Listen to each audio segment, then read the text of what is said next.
or at your meeting in September, you'll have a public hearing with a recommendation for a vendor, and that's Harris.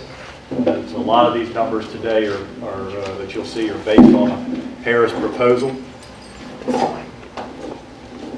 You've got some people here that you recognize and some people that you probably don't recognize in the crowd that are going to talk through. When we started the project, we talked about utilizing a financial advisor to help us work through some of the complexities and make sure that as we financed the project, we were able to structure the best deal possible for the community.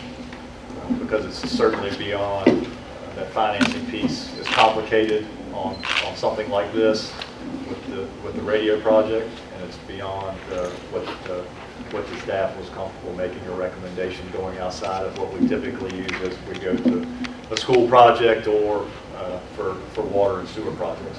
So Ryan's going to start off and talk a little bit about, just bring y'all back up to speed on the project, how we've arrived where we are today. Kevin Roddy is here tonight. He came up from Richmond. He's with PFM.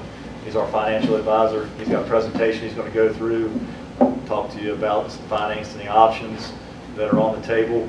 And we're getting to the point now where we're going to make that decision about taking the next step, issuing some debt, and what is that impact going to be. We'll go through those tonight.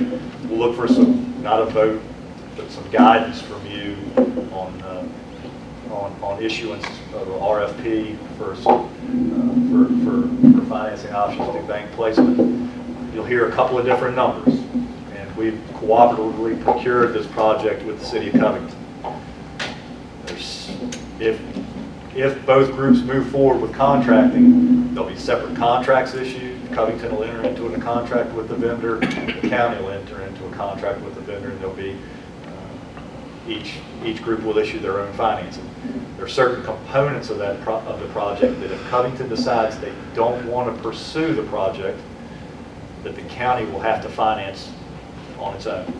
So when you hear that number and the difference between the two financing options, the higher number is the assumption that Covington is not going to participate and will have to fund some improvements, primarily at the Smith-Dew site. The other thing I mentioned to you is Ryan has worked pretty closely with the folks in Rockridge. Rockridge County is implementing a Harris solution, and the work with Rockridge is critical to the county project.